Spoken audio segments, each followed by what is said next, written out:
In 1914, Theodore Roosevelt, the former President of the United States, stood on the bank of a river that no one in the history of the world had ever followed to its end. No map drew it. No man from the outside world had ever seen where it went. The people who first found it gave it the truest name they could think of, River of Doubt, because doubt was the only certain thing about it. Did it hide waterfalls that could break a canoe in half? Did it hide people watching from behind the trees? Did this river even reach the Amazon at all? Or did it simply run into nothing? 23 men would put their boats into that water. Not all of them would come out. One would drown. One would be shot dead on the bank of the river, and the man who killed him would vanish into the jungle and follow the others like a ghost. And the president himself, the strongest man in America, would reach a moment where he begged the others to leave him behind to die. Roosevelt was sure of only one thing, and he wrote it down before he ever began. If it is necessary for me to leave my bones in South America, I am quite ready to do so. And he very nearly did. Now, here is what they never quite tell you about this. You know Theodore Roosevelt, the grin, the glasses, the cowboy, the soldier, the president carved into the side of a mountain, the larger-than-life American who seemed like he could not be killed. That is the version we keep, the strong one, the finished one. But that is the painting. That is the classroom version, the one with the danger and the fear and the failure scrubbed away until nothing is left but a bold man pointing at a horizon. The real story is stranger. What if the most powerful man America had produced walked into a green wilderness completely unprepared, and the wilderness very calmly began to take him apart? What if the expedition that was supposed to be his last great adventure became the thing that quietly killed him? What if, at the very centre of the most famous life of its age, there is a river almost no one remembers, and a stretch of days so dark that the man himself barely spoke of them again? If you're listening to this to fall asleep, that is exactly what these long journeys are for, so settle in. And if you feel like it, leave a comment and tell me where in the world you're listening from and what time it is for you right now. It is a strange and lovely thing to picture someone in Sao Paulo with the night warm outside the window, and someone in London lying awake long after midnight, and someone in Cairo with the city humming softly in the dark, all drifting down the same old river together tonight. We're going back a little over 100 years, not to the version with the bold poses and the simple answers. We're going back to a man who had just lost everything that mattered to him, standing on the edge of a continent, deciding to throw himself at something that might kill him, because for a certain kind of man, that is easier than standing still. We will follow him down into the heart of Brazil, onto a river that existed on no map, through hunger and fever and rapids that swallowed boats whole, past a murder in the ranks, to a single night when the strongest man in America decided he was ready to die in the mud, and to a question that outlived him, and in some quiet way has never been fully answered. So let us begin where it began, not with the river, with the fall. To understand why a former president would sail to South America and step into a river that could kill him, you have to understand what had just happened to him. Because Theodore Roosevelt did not go to the Amazon in triumph. He went in defeat. Just 2 years earlier, he had tried to take back the White House.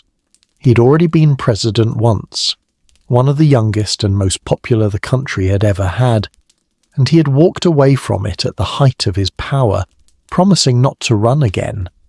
It was a promise he came to regret with his whole body. By 1912, he could not bear to watch from the outside any longer. So he did the thing his old party could not forgive. He ran against them. A third party, his own movement, built around himself, thrown against both the Republicans and the Democrats at once. And in the middle of that campaign, something happened that tells you everything about the kind of man he was. He was in Milwaukee on his way to give a speech when a man stepped out of the crowd and shot him in the chest. A bullet at close range into the body of a former president of the United States. And Roosevelt did not fall. He did not go to the hospital.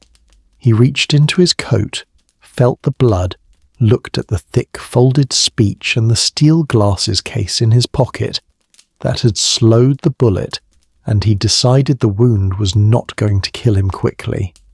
So he went to the hall, and he stood up in front of the crowd with a bullet lodged near his ribs, and he told them, "It takes more than that to kill a bull moose." And then he spoke for the better part of an hour, bleeding, before he would let anyone take him to a doctor. Hold that image, because it is the real man, not the myth, the man, someone for whom stopping, resting, surrendering was almost a kind of death in itself. He carried that bullet for the rest of his life. It was still in him on the river. Remembered that. And then, having survived the bullet, he lost the election anyway. You have to sit with what that did to him. This was a man who defined himself entirely by action, by struggle, by the thing he called the strenuous life. He believed, down to the core of him, that a life worth living was a life spent fighting hard for great things. And now the greatest fight of his later years was over, and he had lost, and the country had moved on without him. The doors of power had closed. He was in his mid-50s, and for a man like that the quiet afterward was unbearable. He needed somewhere to put all of it, the energy, the grief, the restlessness that had nowhere to go. He had done this before. All his life, whenever the world had struck him hard, he had answered it the same way, by throwing his body at something dangerous and far away. When he was young and his wife and his mother died on the very same day, in the very same house, he had gone west to the Dakota Badlands to live as a rancher among cattle and cold and hard men, and let the frontier hollow the grief out of him. Hardship was his medicine. Danger was how he healed. So when an invitation came to travel to South America, to give some lectures, to see the great rivers, a gentle tour of a far continent, something in him reached for it. Here was somewhere to go, something to do, a way to be moving again instead of sitting still with everything he had lost. It was supposed to be a calm trip, a dignified journey for an aging statesman, a cruise, some speeches, a look at the scenery. It was not going to stay calm. Because Roosevelt was constitutionally incapable of letting it. And when he arrived in Brazil, a single conversation was going to turn a gentle holiday into the deadliest thing he ever attempted. When Roosevelt reached Rio de Janeiro, he met a man named Lauro Muller, the Brazilian Minister of Foreign Affairs, and Muller, wanting to honour his famous guest with something more than speeches, made a suggestion that would change everything. Why, he asked, settle for a comfortable trip down rivers that were already known and mapped? Why not do something no outsider had ever done? There was a river in the far interior, a river that had been found only a few years before and never followed. Its source was known. Its end was a complete mystery. It ran north into the vast, unmapped heart of the Amazon basin, and no one, not in Brazil, not anywhere, could tell you where it came out or what happened to any man who tried to find out. They called it, in Portuguese, Rio da Dúvida, the River of Doubt. Now, a sensible man in Roosevelt's position, a former head of state, in his 50s, with a bullet still in his chest, with no real experience of tropical jungle. A sensible man would have smiled and thanked his host and chosen the safe river. Roosevelt said yes almost at once. You can feel exactly why if you remember who he was. Here was the thing he had been aching for without knowing it. Not a tour, a test, a genuine plunge into the unknown, the kind of adventure that belonged to a much younger man, the kind that could kill you. He called it his last chance to be a boy, a chance to feel one more time fully alive at the edge of danger before age and quiet closed over him for good. The men who had organized his gentle trip were horrified. The people back at the museum in New York who had helped plan it had believed they were sending an old lion off on a safe and pleasant excursion. Now, suddenly, he was proposing to vanish into one of the least known places on Earth, down a river no one had ever charted, in country that could swallow an expedition without a trace. They tried to warn him, and here is his answer, the one that should tell you how this was always going to go. He said that if it was necessary for him to leave his bones in South America, he was ready to do it.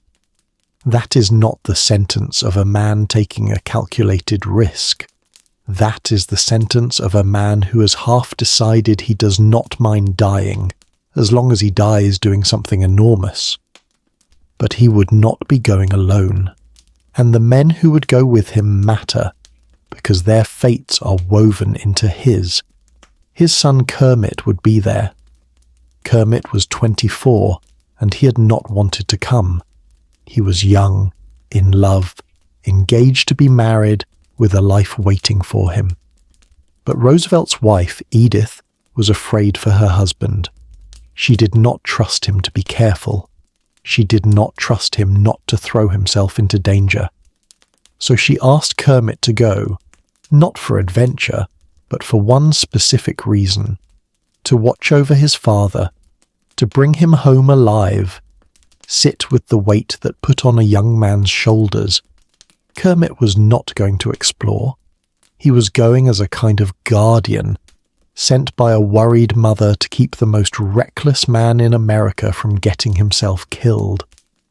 And before it was over, that role would nearly cost Kermit his own life, and would very nearly cost him the thing he feared most: having to carry his father's body, or his father's death, back home to his mother.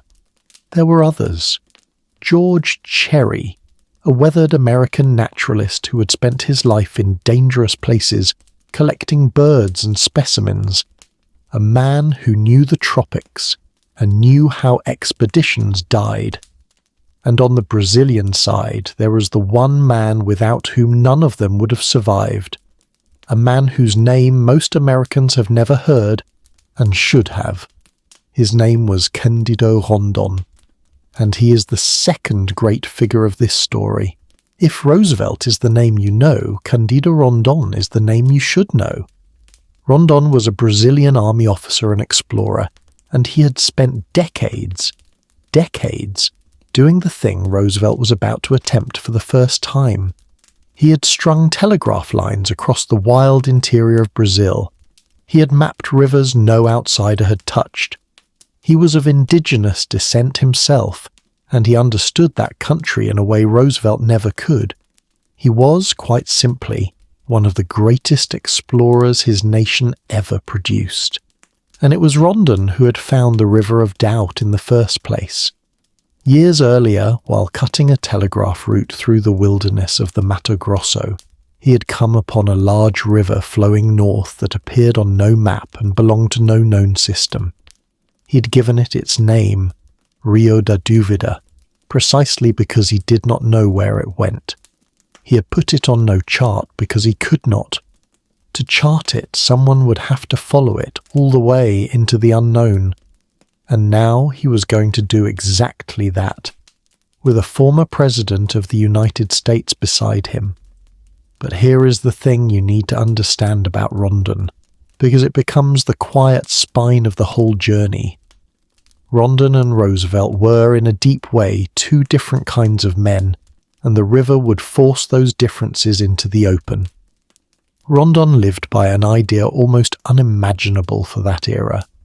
He believed absolutely that the indigenous peoples of the forest were to be respected, never harmed. His personal motto, the rule he built his life around, was this: die if you must, but never kill. He ordered his men, again and again, that if they were attacked by the peoples of the forest, even fired upon, even wounded, they were not to shoot back. They were to endure it, leave gifts, and withdraw. He would rather lose his own men than take a single life of the people whose land he was crossing. Now set that beside Roosevelt. Roosevelt was a hunter, a soldier, a man who had led a cavalry charge in war, a man who believed in force and in winning. And Rondon was committed to something else entirely, to careful, patient, scientific mapping, to marking every bend of the river precisely no matter how long it took, and to crossing the land of its peoples in peace, even at the cost of blood. These two men from opposite ends of the earth were about to be bound together on a river that would test every belief either of them held. Roosevelt wanted to move fast. Rondon wanted to move correctly. Roosevelt wanted to survive and get his men out.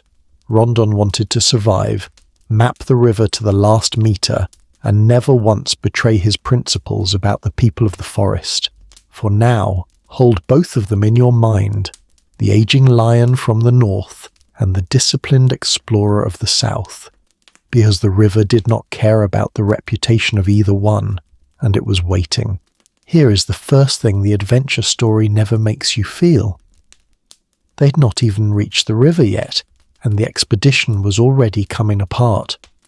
Before you can go down a river in the middle of a continent, you have to get to it. And the River of Doubt began deep in the interior, past a brutal overland trek across the highlands of Brazil, a journey of hundreds of miles, on foot and on the backs of struggling animals, before a single canoe touched the water. And that overland journey nearly finished them before the real danger even began. The planning had been poor from the start. A man who helped organize the supplies had packed the wrong things: gourmet foods, delicacies, things suited to a fine dinner table, when what they needed was plain, heavy, life-sustaining rations that could survive months in a jungle. Some of the boats were wrong for the water they would face.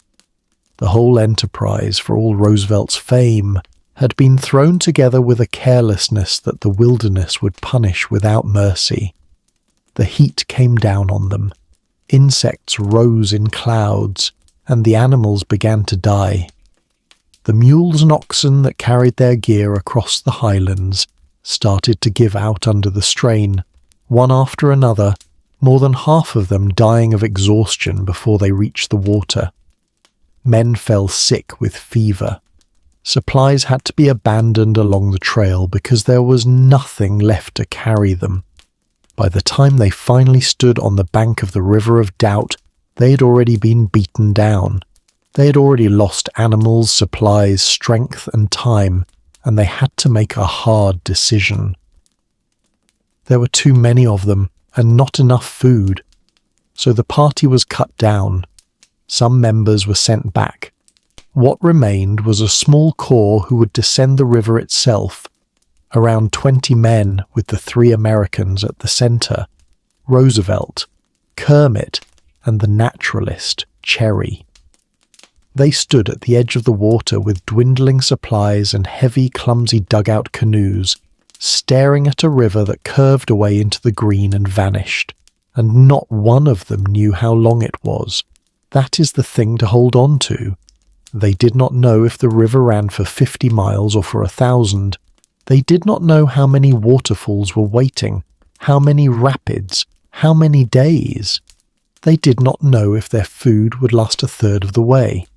They were about to push off into a current with no idea whether the journey ahead was survivable at all. Roosevelt looked at that water. A man past 50, a bullet in his chest, already tired, already thinner than when he'd started, and he must have understood at least a little what he had walked into. There was only one way to find out how the story ended: downstream. So, just after noon, on a day in late February, the men pushed their canoes off the bank, dipped their paddles into the river of doubt, and let the current take them into the unknown. And behind them, the last edge of the known world closed like a door. Picture the first days on the river. You might imagine a jungle as a place of noise, screeching, calling, roaring, alive. But the men wrote about something else, something that unsettled them far more. Silence. An enormous, watchful, pressing silence. The forest rose on both banks like a solid green wall, 100 feet high, so dense the sunlight barely reached the water. And out of that wall came almost nothing. No sound, just the drip of water, the dip of the paddles, and the low hiss of the river carrying them deeper into a place that did not seem to want them there. They drifted in single file. The canoes rode low and heavy in the brown water, clumsy things, hollowed from tree trunks, sitting only inches above the surface. Beneath that surface was another world entirely, and it was not empty. Piranha, caiman, the electric eel, and a small fish the men learned to fear more than any of the large ones. A tiny thing that could do horrifying harm to a man in the water. The river looked, for those first calm miles, almost gentle. It was not gentle, it was patient. And here is the texture the adventure story leaves out. The river of doubt was not a smooth road downhill to safety. It was over and over a wall, because the river did not simply flow, it fell. Again and again, the current would quicken, and a low roar would build ahead, and they would round a bend and find the whole river dropping away in white violence over rocks, rapids too fierce to run, or waterfalls that no canoe could survive. And every single time that meant the same crushing labour. They had to stop. They had to unload everything, and they had to carry it. This is the work that broke them slowly. It is called portage. It means hauling everything, the supplies, the gear, and the enormous waterlogged ton-heavy dugout canoes, up out of the river and through the jungle, around the impassable water, and back down to the river on the far side. By hand. Through dense forest, over rock, in the heat, cutting a path as they went. Imagine it. You've been paddling since dawn.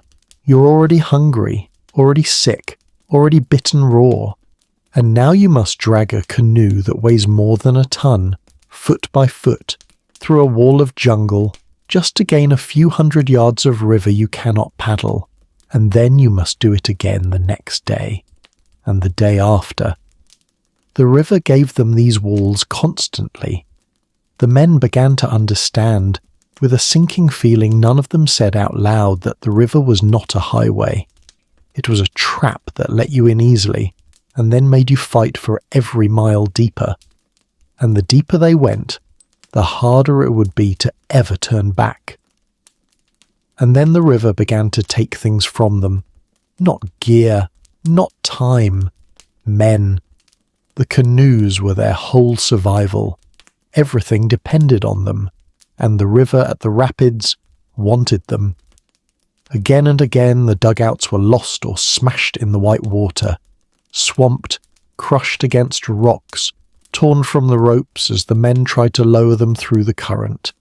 And each canoe lost meant days halted while the men, weak and starving, felled great trees and hollowed out new ones by hand. Time they could not spare, food they did not have, burning away while they worked. Kermit, young Kermit sent by his mother to keep his father safe, had taken on one of the most dangerous roles of all. He rowed in the lead canoe, the scout position, the first to meet whatever the river held around each blind bend. And on one of those days the river nearly took him. His canoe, with two paddlers named João and Simplicio, was caught by the current and pulled toward a set of rapids. The water seized the boat, spun it, and dragged it into the violence. It capsized. All three men were thrown into the churning river. Kermit was pulled under, fought his way up, managed to grab hold of the overturned canoe, and cling to it as it was hurled through the rapids, riding it, drowning, gasping, before he was thrown off again into the flood. His waterlogged clothes dragged him down. He fought toward the bank with the last of his strength and caught a branch, and held on, and somehow lived. But one of the two paddlers did not. A man named Simplicio was pulled under by the river and never came up.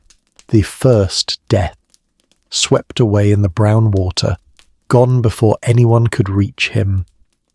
And here is a moment that shows you what this journey did even to the man at its centre. When Roosevelt learned how close Kermit had come to dying, when he understood that his son had nearly been killed in that rapid, something in him broke open. This was the fear that had haunted the whole trip. The thing Edith had sent Kermit along to prevent, now turned upside down. Roosevelt had brought his son into this.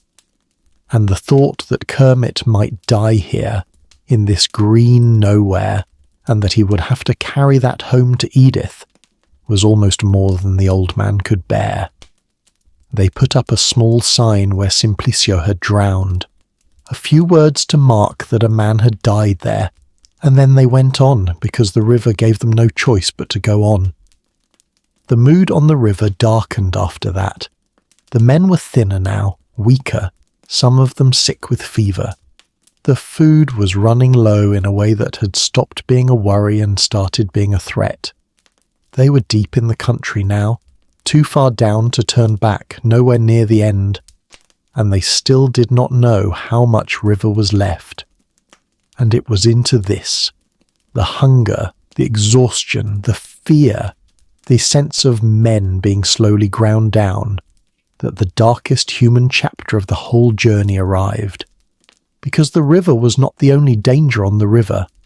Among the men themselves, something was about to snap.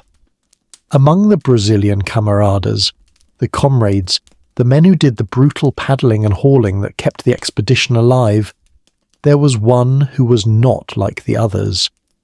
Most of these men were extraordinary, loyal, hard-working, enduring suffering that would have broken anyone for wages that were almost nothing. Roosevelt came to admire them deeply. He shared his own rations with them.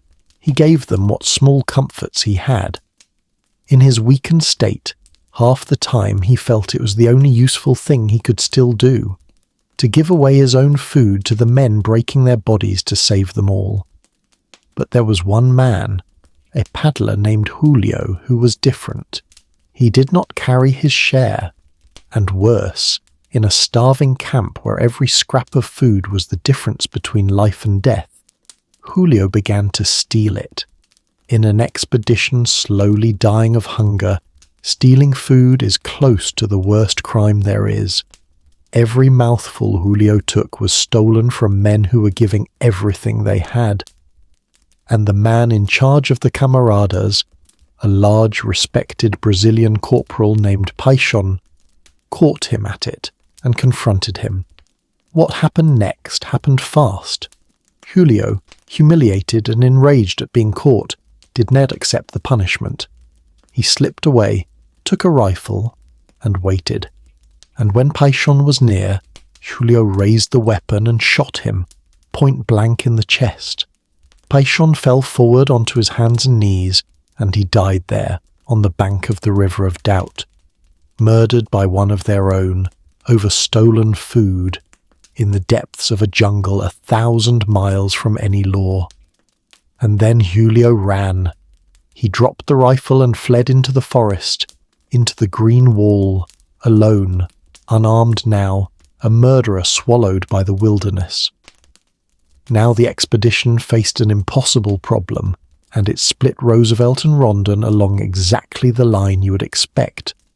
Rondon, the man of principle, the man of law, believed it was his duty to capture Julio, to bring him back alive, to deliver him to justice. A murder had been done, and to Rondon that meant the man must be tried, properly by the rules of civilization no matter the cost. Roosevelt saw it differently, and more coldly. To him, the calculation was brutal and simple. They were starving. They were dying. Every mouth was a threat to the whole. To go back and hunt down a murderer, to feed him, to guard him around the clock through a life-or-death journey. It was madness. It could get more men killed. Julio, Roosevelt felt, was already condemned. The jungle would deal with him. Let the river carry them on. And then something happened that turned the whole grim episode into something almost haunting. As the canoes moved downriver, they passed Julio.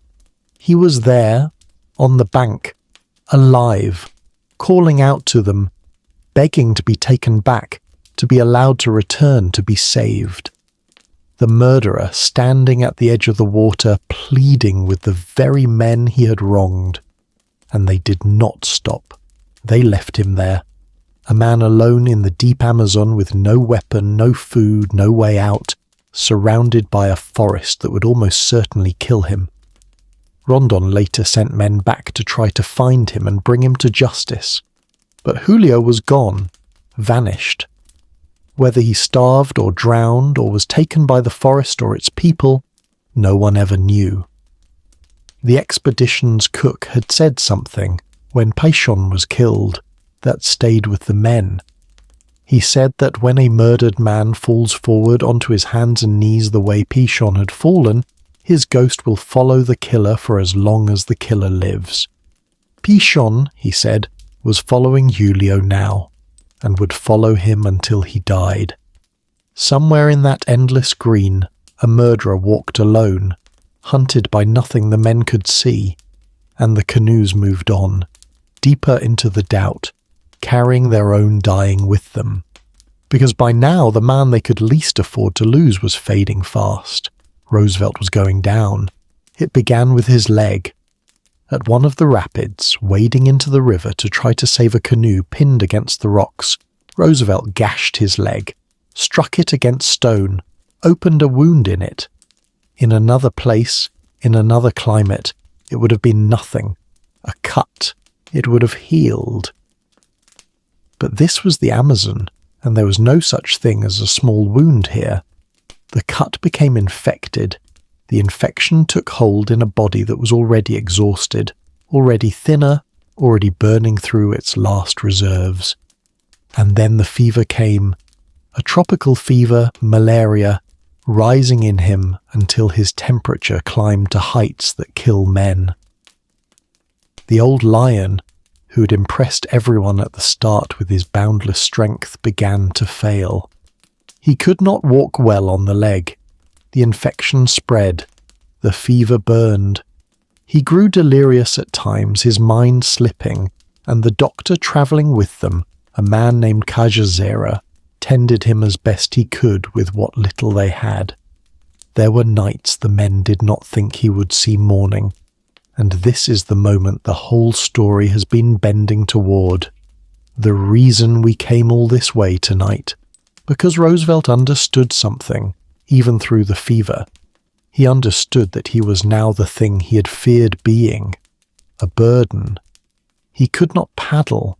He could not portage. He could barely move. And the expedition was starving, racing time, fighting for every mile, and now it had to carry a sick old man on top of everything else. He did the arithmetic that Julio's death had already put in front of all of them. One extra body, one more mouth, one more weight, slowing the men who might otherwise live.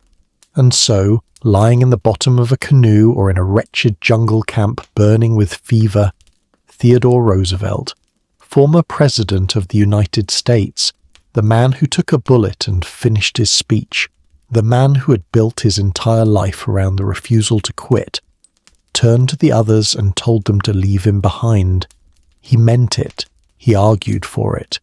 He told them that they should go on without him, that they should save themselves, that they should not let one dying man doom the whole party. He is said to have thought about ending it himself, to spare them the burden.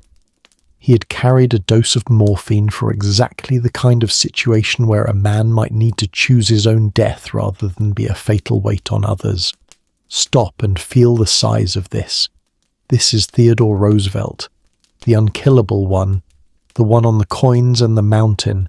And here, on a river no one has heard of, in the dark he has come to the end of even his strength, and he is asking the men he loves to walk away and let him die in the mud so that they might live.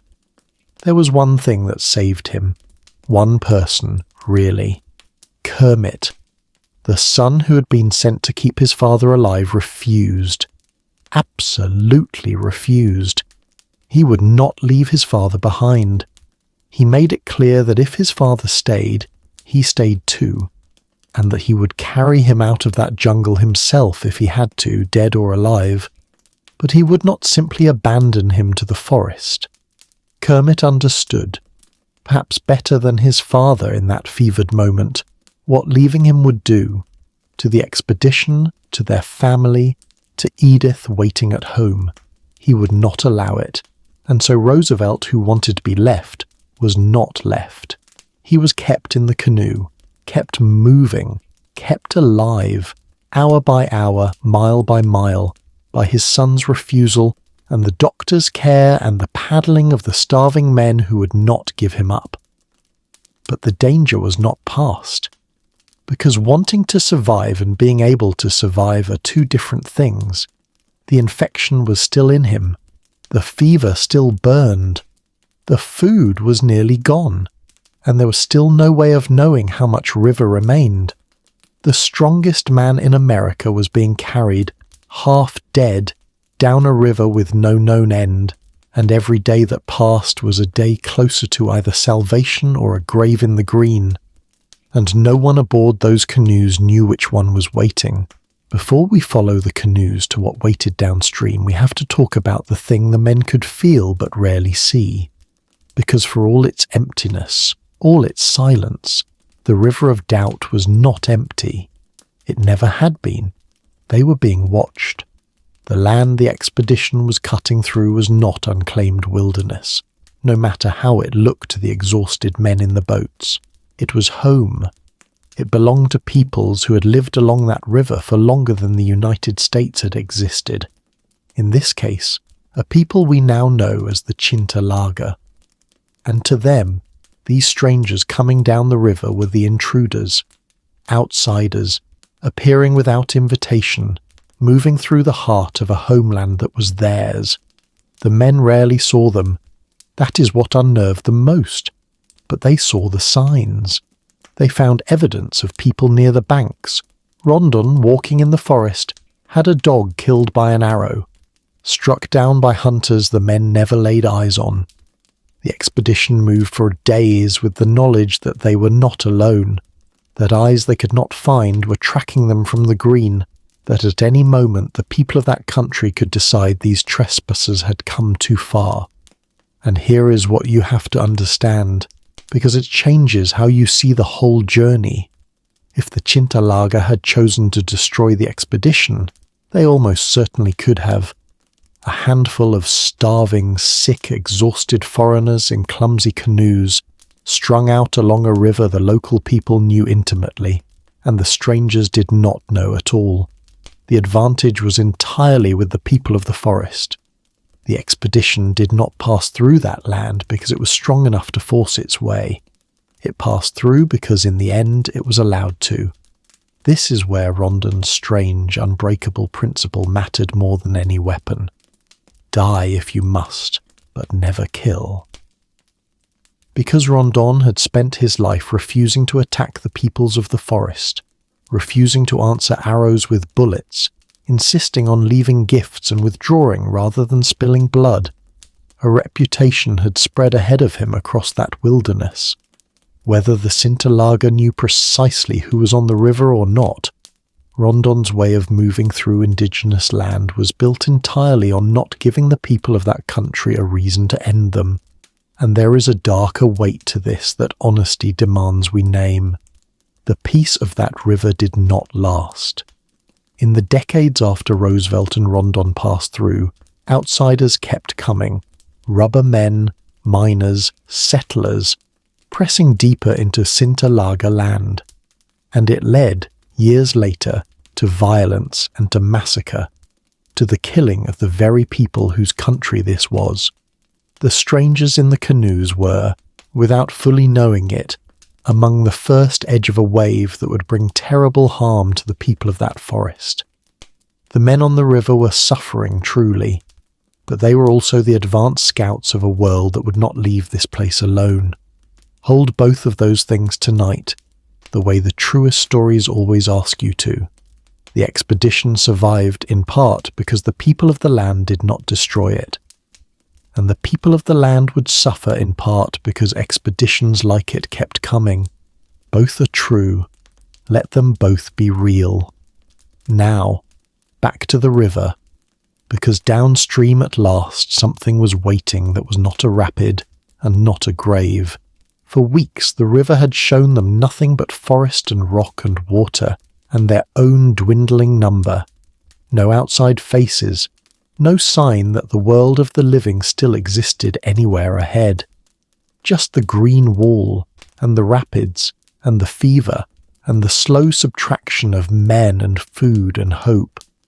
And then one day they saw it, a sign.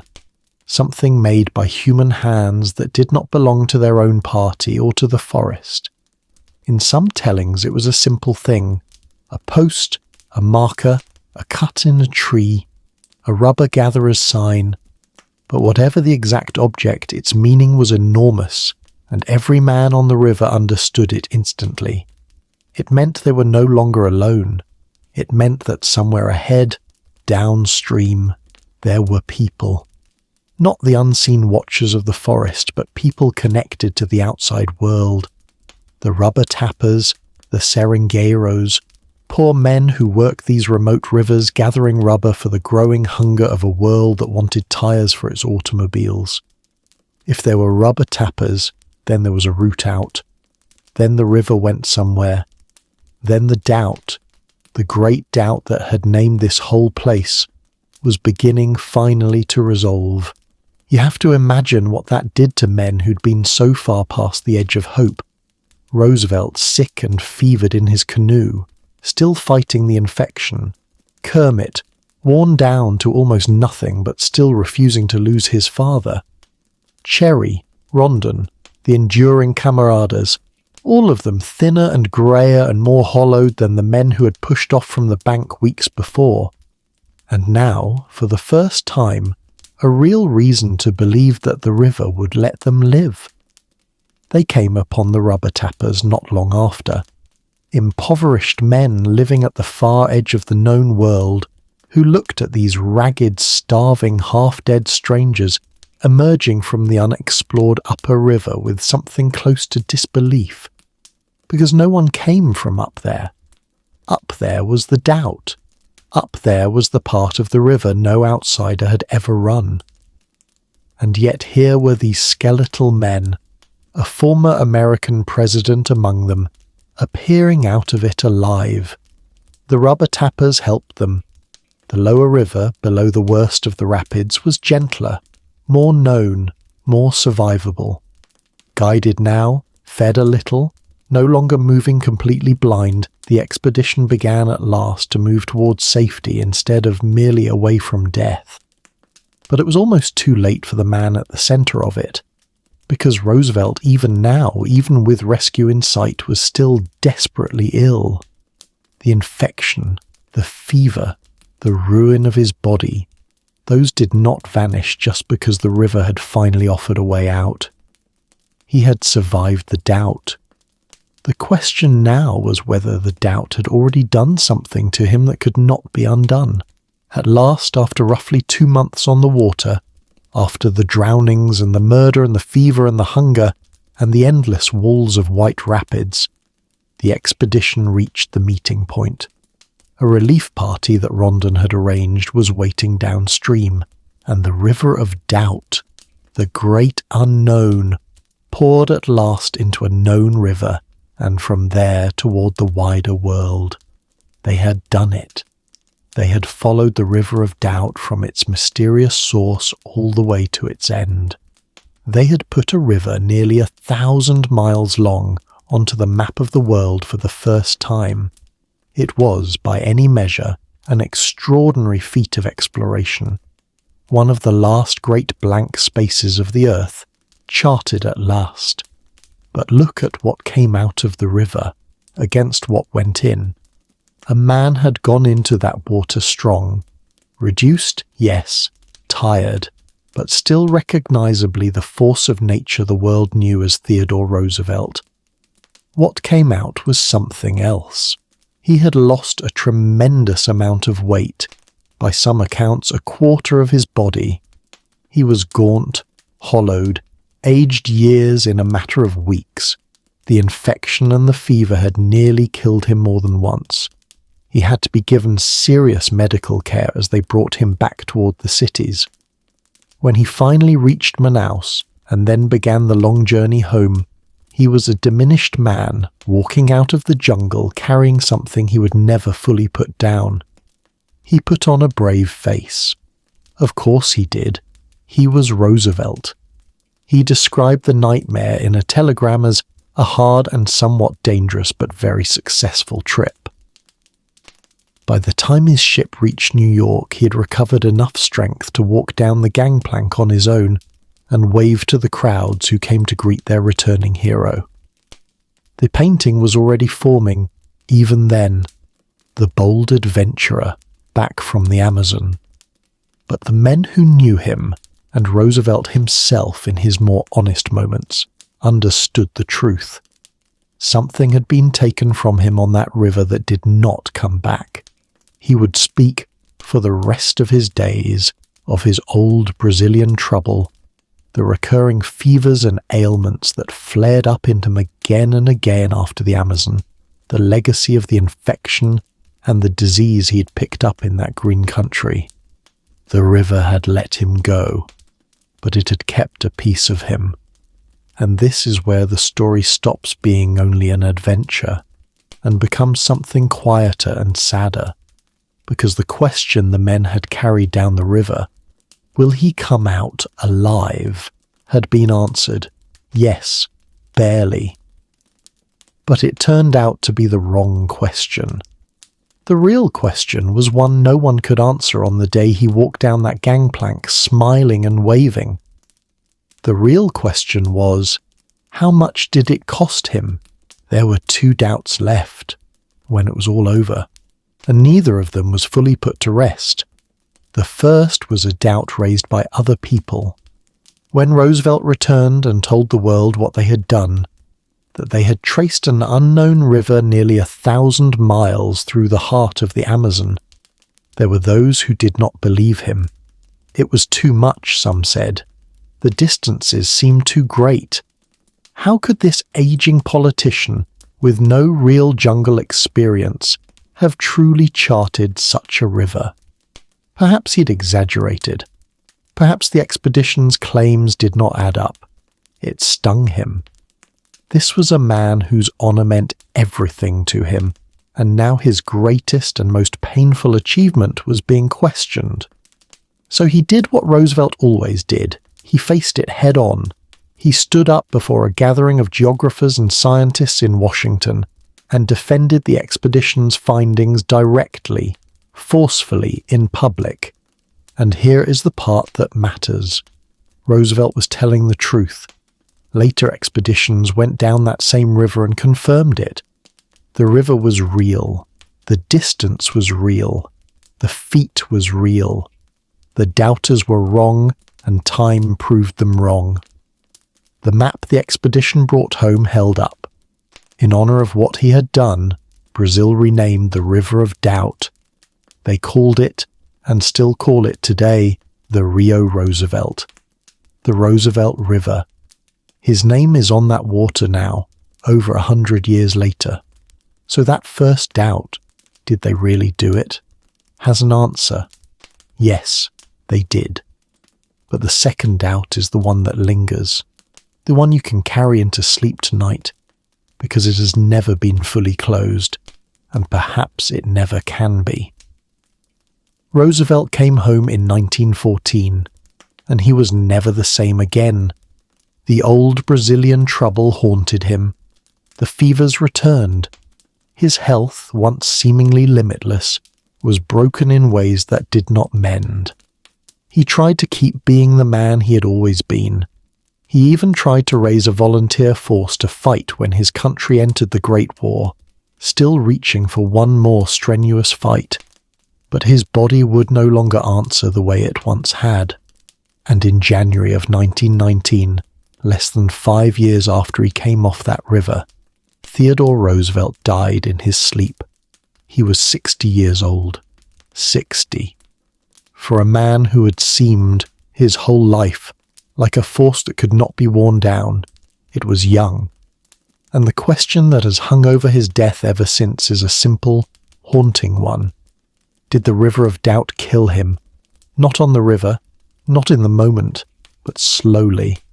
The infection, the fever, the terrible strain, the piece of himself the Amazon kept. Did all of that take years off his life? Did the last great adventure, the one he threw himself into precisely because he could not bear to sit still, quietly begin the process that ended him 5 years later, in the dark, in his sleep? We cannot know for certain. Bodies are complicated. Roosevelt carried a lot. The old bullet, a lifetime of hard living, other ailments, grief. No doctor can draw a clean line from that river to that final night and say, "Here, this is the cause." The honest answer is that we do not know, and we never will, exactly how much the River of Doubt cost him. But those who knew him best believed the river had taken years from him. They believed the man who came home from the Amazon was a man with less life left in him than the man who had gone. And there is something almost unbearably fitting in it, if it is true, that the thing which killed him was not an assassin's bullet. That bullet, remember, was still inside him and never did the job. Not old age in a quiet bed, but a river. A river he did not have to run. A river he chose because a life without a great and dangerous thing to do was to him hardly a life at all. When he died, his son Archie sent a telegram to his brothers, and it said only this: "The old lion is dead." And someone else said a thing about his death that has always seemed to hold the whole truth of the man. They said that death had to take him sleeping, because if Roosevelt had been awake, there would have been a fight. Here is something the survival story almost never tells you. All the while the river was starving them and drowning them and burning them with fever. The men were doing something else. Something that seems almost absurd given the circumstances. They were collecting. Because this was, on paper, a scientific expedition. It was sponsored in part by a great natural history museum, and one of its stated purposes was to gather specimens of the animals and plants of a part of the world that outside science had barely touched. And so George Cherry, the weathered naturalist, and the others kept working, even as the food ran out, even as men died, even as the leader lay fevered in the bottom of a canoe. They trapped and preserved birds. They recorded animals.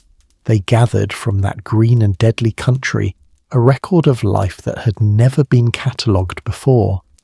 Think about the strangeness of that. A man skinning and preserving a bird for a museum shelf, while a few feet away a former president burns with malaria and a murderer walks the forest behind them. Starvation on one side of the canoe and science on the other.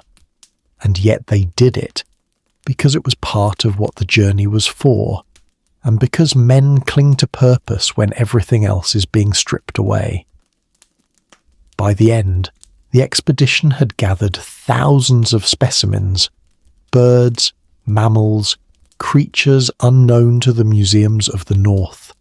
It was a genuine contribution to knowledge wrung out of a journey that was falling apart the whole time.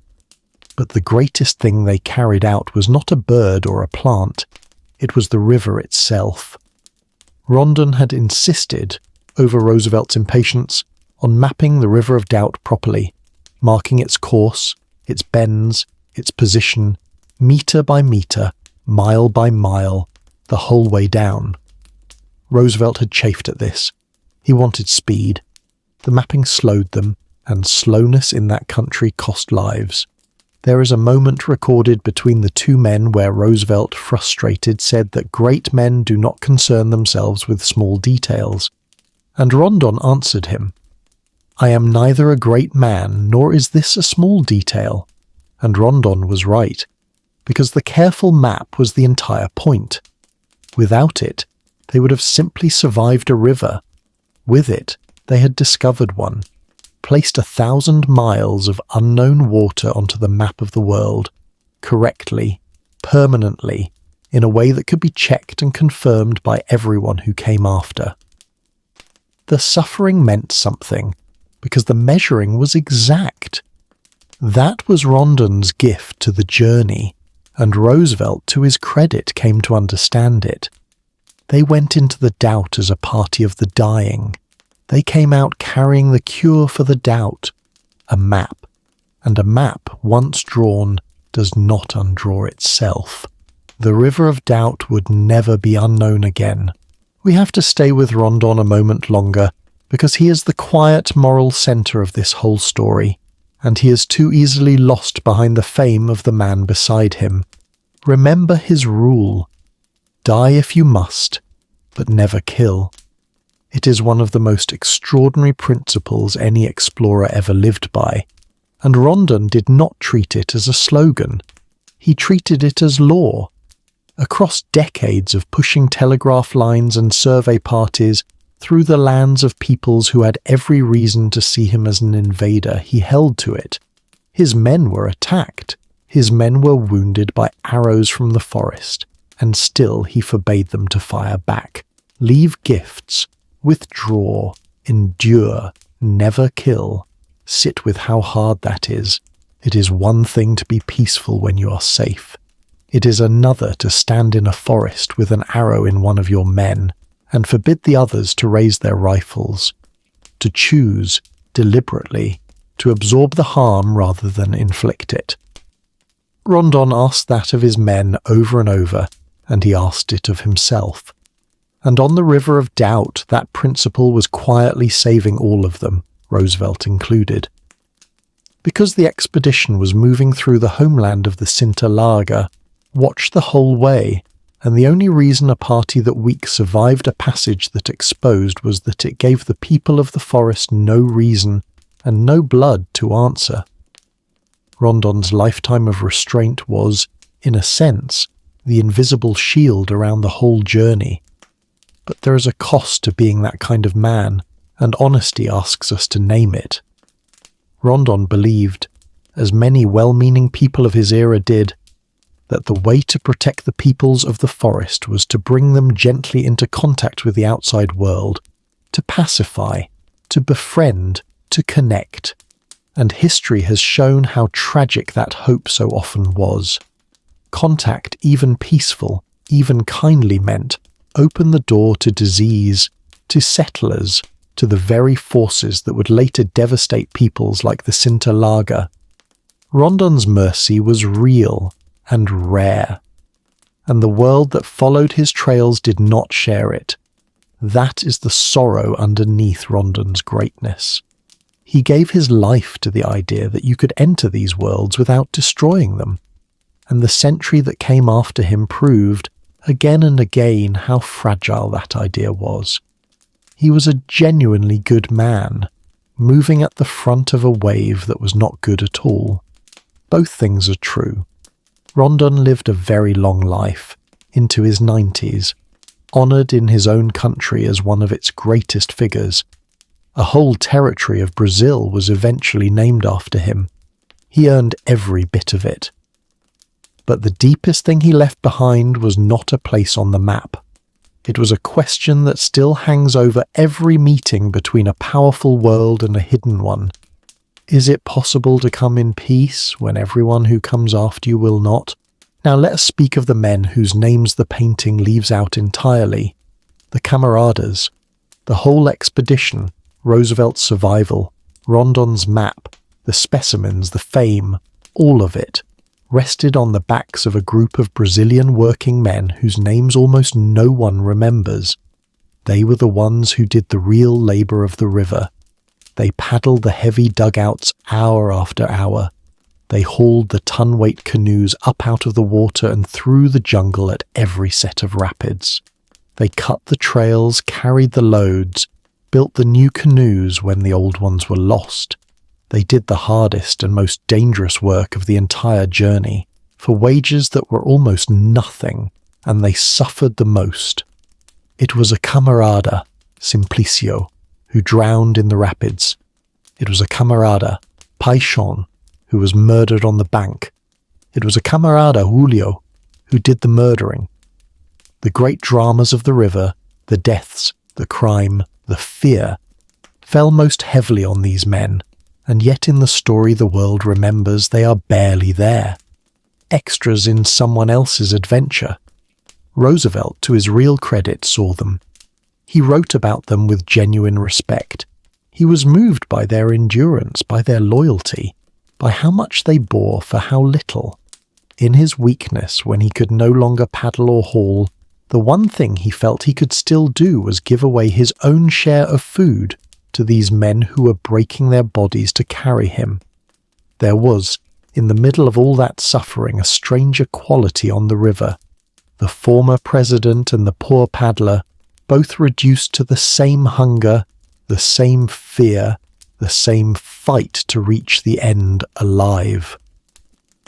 But equality on a river does not survive the return to the world. When it was over, Roosevelt went home to fame and honour and his name on the water. The camaradas went back to their hard lives, most of them unrecorded, their thoughts and their fates lost almost entirely to history. We know a few names: Simplicio, who drowned; Paixão, who was killed; Julio, who killed him and vanished; a handful of others, but the inner lives of the men who made the whole journey possible, what they felt, what they thought of these strangers, what the river cost them, are almost completely gone.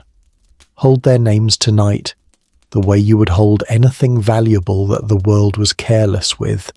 Simplicio, Paixão, the nameless others who paddled a former president down the deadliest river of his life and were paid in coins and forgotten.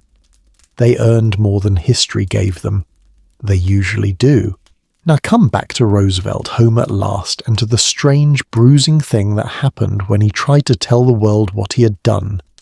You would think a returning hero, a former president who had charted an unknown river and nearly died doing it, would be met with nothing but wonder. And in part he was. The crowds came, the papers ran the story, the bold adventurer back from the green hell of the Amazon. But underneath the applause there were whispers, and then more than whispers, doubt. Some geographers and critics simply did not believe him. The claim was too large, they said. An aging politician, with no serious jungle experience, charting 1,000 miles of unknown river through the deadliest country on earth. The distances seemed impossible. Perhaps they suggested the expedition had exaggerated. Perhaps this river was not as long, or as new, or as real as Roosevelt claimed. For a man like Roosevelt, this was almost worse than the fever. His honour was the thing he prized above nearly everything. He had bled for this river. It had taken his health, and would take his years. And now men who had never left their comfortable cities were suggesting he had inflated the tale. So he did the only thing he knew how to do. He fought. Still weak, still recovering, he stood up before a gathering of the very geographers and scientists who doubted him in Washington, and he defended the expedition's findings to their faces, directly, forcefully, refusing to let the achievement be diminished. And here is the vindication, the thing that closes this particular doubt for good. Roosevelt was telling the truth, every word of it.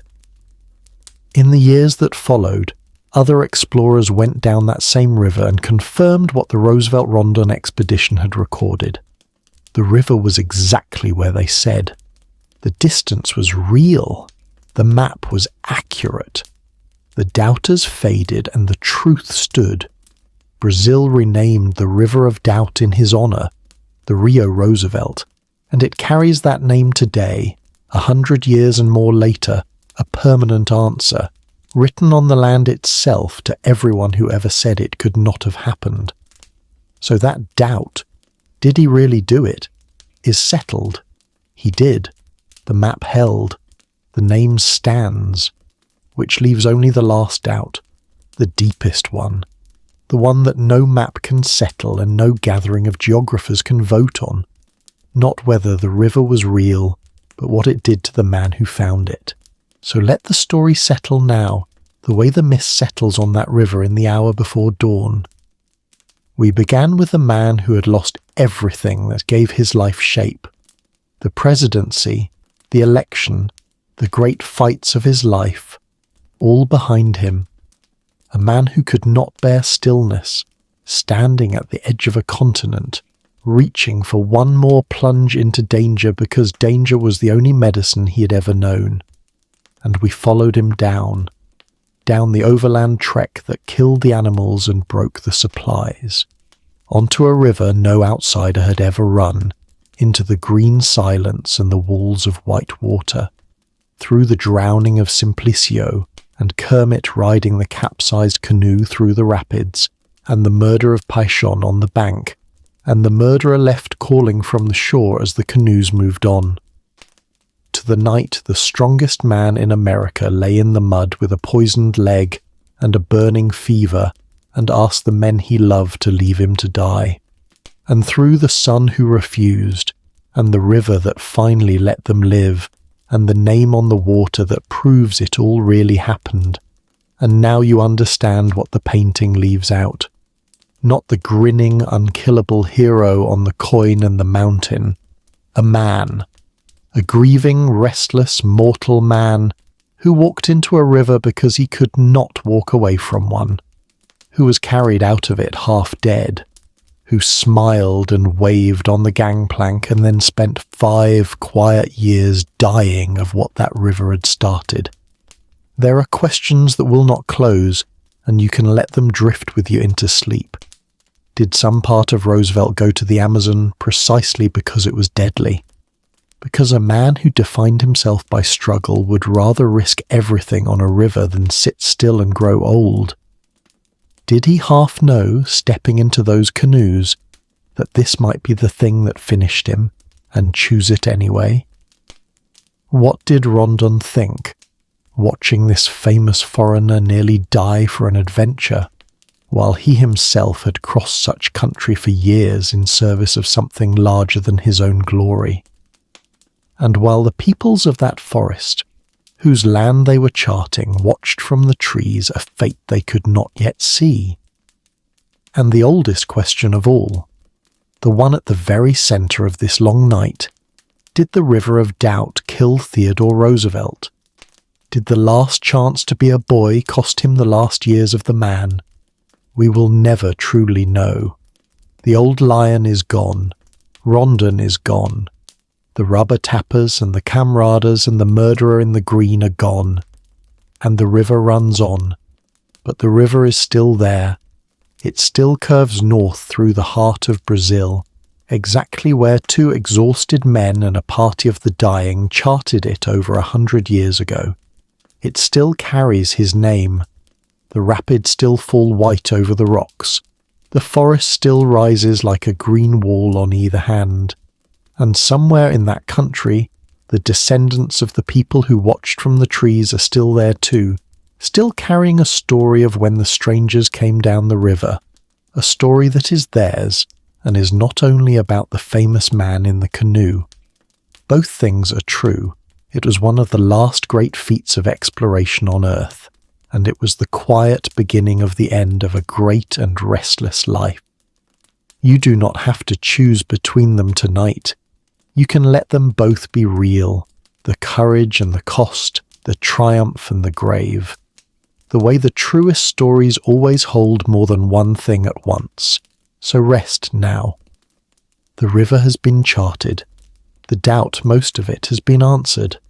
And the questions that remain are the gentle kind, the kind that do not need solving tonight, the kind you can let drift away downstream into the dark. If this long journey down the river was worth taking, you can tap the like button gently, just as a quiet signal that you would like more nights like this one. And if you would like to keep travelling with me through the hidden undersides of the stories we think we know, you can subscribe, and I will keep finding these old, buried, true things and bringing them to you in the dark. And if you feel moved to leave a comment, tell me once more where in the world you're listening from tonight and what the land outside your window is like. River or forest or mountain or the glow of a sleepless city. Because every kind of ground carries the same deep memory. Every landscape was known and walked and loved by someone long before the maps we use today were ever drawn. Let the river run, let the forest stand. Let the old lion sleep at last, the fight finally over, the way it never quite was while he lived. The river is still there. It was always there. It didn't need to be discovered to be real, and neither did the people who lived beside it long before the strangers came down out of the doubt. Sleep well. The river will keep. The forest will keep. And the old, true story will still be here, quietly, in the morning. Rest now. Let the green country do its slow, quiet work in your dreams.